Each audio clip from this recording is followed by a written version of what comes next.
Yo, what's going on, everybody? So today, I wanted to go over my arc build that I've been running all of this season so far, and it's been helping me clear out expert nethers very easy, and I've been kind of just using it in all types of content. I know this is kind of a blander build that a lot of people are running, but I still just wanted to get it out there. This build is so obnoxious right now, and I think it's easily the best build on Hunter.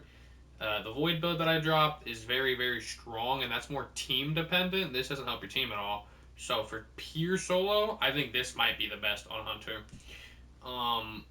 So moving into the subclass, we have Gathering Storm. It's just not a roaming super. I mean, these two are fine, but Combination Blow is a very important one because you're gonna be wanting your class ability back, which I again Gambler's Osprey melee. Grenade, whatever. I like Flashbang Grenade, but you can use whatever. I'm using Ascension because I got a buff this season where whenever you use it, it actually consumes your class ability and uses it, so you will get your melee back. Used to not do that, that's why it was really, really bad. And then Lethal Current, I like to use because then you're during your melees, jolt your target. It's a lot easier to get your melee kills, so you can always have your Ascension. Another one you could use is Flow State if you want. Not a huge. I mean, it's the same kind of thing, but again, I like Lethal Current. I think Lethal Current is just very, very strong. But maybe in higher end content if you want to use Flow State. Moving to fragments, I use Spark of Beacons. You don't. You can switch this out if you're not gonna use Delicate Tomb or any type of special. If you're gonna use Primary, switch it out obviously. But I almost always use Delicate Tomb because this shit's busted right now. Maybe when the Lodestar gets a catalyst, I'll change. But for right now, it's not. So, second one, I use Spark of Frequency, just for the second part of you get more bullet charges. Man, I mean it's not bad because you're going to be meleeing, so it's also you get increased reload speed, so it's nice. Spark of Resistance, obviously, just for more damage reduction. Spark of Discharge, so that you can get Ionic Traces, which work phenomenal with Delicate Tomb. And then whenever you pick them up, you get Bullet Charge. Spark of Magnitude, I just like it so you're like lingering arc grenades. So with Flash Grenade, it doesn't do anything, obviously. So in this sense, I would switch it, but right now I don't have it on because I switch it. So the other one I would switch to is Spark of Shock, so your grenades jolt. So this is what I run right here.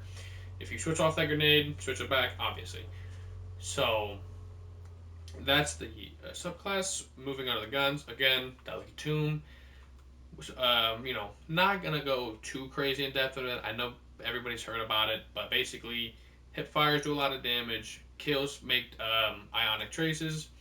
Whenever you get one, reloads the magazine, makes the gun do double damage. Super busted, super strong. Um, that's really it. There's nothing a lot I gotta go into. It's just crazy good gun. Other two I kind of just use to, you know, help mow down heavier enemies. Um, Moving into the exotic, it is Gifted Conviction. Again, basically, whenever you use Ascension, it bounces a bunch of things off of them, does a crazy amount of ad clear, and if you get it all the way up to the max stacks, you get a 50% damage reduction.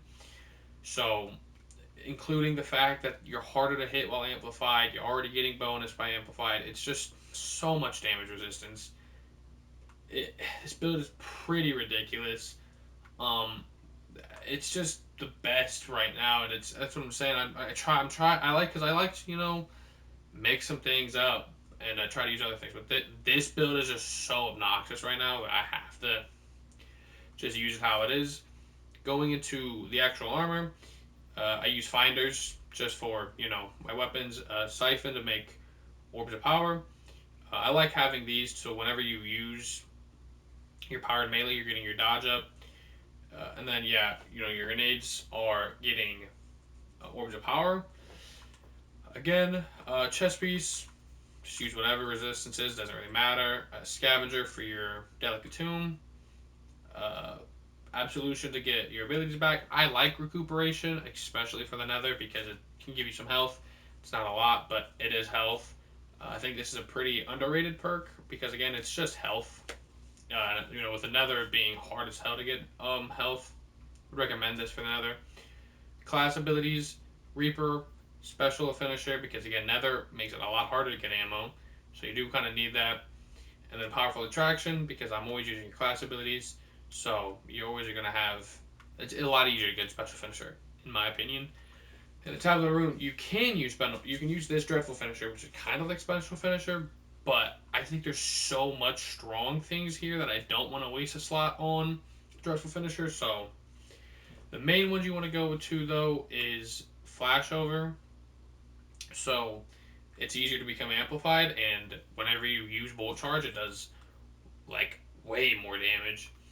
Um, Flare, I like this because I usually like to mix. This is really good for your strand build too, but this is also good because I run with people who use Sever all the time. This just works extremely well. This is like really underrated. This is actually extremely strong. And then you can use overclock and load. Um, if you really want to, I mean, again, it doesn't do much, just reload speed. So if you really like reload speed, like you're using something with Volt Shot or something, absolutely. But literally with Delicate Tomb, you don't reload. So, and handling is not a problem. So for me, I don't care about it. But if you do, you can definitely use it. Another one's Hold the Lines, very, very strong. Void Flux isn't there, but Defibrillating Blast can help you with survivability a lot. Product Reconstruction, but that's really it. It's pretty easy build, to be completely honest. You kind of just run around, you dodge, you kill everything, and you win. Again, if you don't want to use Lodestar, if you want to use something else, the other really good guns are, of course, Centrifuge got a buff, so still not the greatest. I've tried to play with it, but it got a ammo or magazine increase, which is kind of nice. Risk Runner, I don't really like the gun that much, but definitely think Hard Light, you could try it with Arc. I actually haven't tried that, but again, Hard Light got a huge buff. Lodestar, again, when, ever, you can either do Lodestar now or whenever it gets its buff. Cold Heart, or just even like the new Warlord Spear. Any type of arc weapon, doesn't really matter. It's just that Delicate Tomb works really well with the build. So that's it for me. I'm going to be making a build video tomorrow for Warlocks. And then I also want to go over the GM. I don't know if I'll do the GM video tomorrow or not, but I do want to go over a build that I use for the GM, how to clear it, and if it's the palindrome's actually worth it. So stay tuned for that. But that's been it for me. Peace out.